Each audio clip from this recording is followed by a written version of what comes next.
देखिए, chat GPT में again हम फार्मा ही लेंगे और आज एक दूसरा फार्मा स्टॉक है, मतलब फार्मा इंडेक्स है, स्मॉल हेल्थ केयर।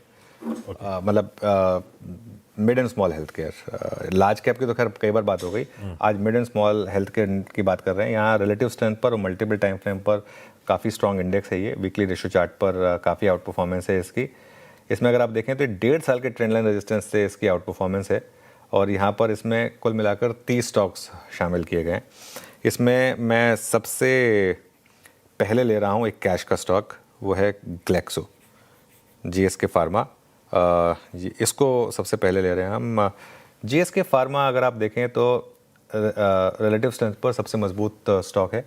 ये इस डेली चार्ट है इसका, 10 डेमा 100 डेमा इनके सपोर्ट पर बाइंग है, 200 डे मूविंग एवरेज के ऊपर बंद हुआ है और एक बेरिश ट्रेंड से बाहर आ रहा है ये स्टॉक।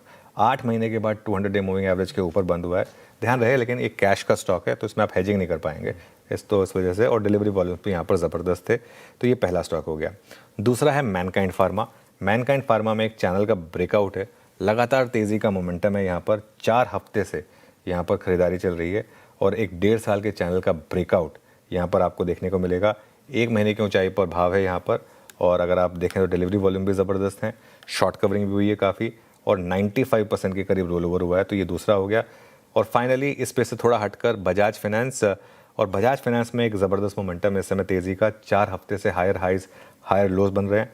100 वीक मूविंग एवरेज के सपोर्ट पर बाइंग आई थी, उसके बाद से 8 हफ्ते के चैनल का एक ब्रेकआउट है और 93% के करीब रोल ओवर हुए हैं यहाँ पर, और वापस बहुत समय के बाद 1000 के ऊपर आकर टिका है।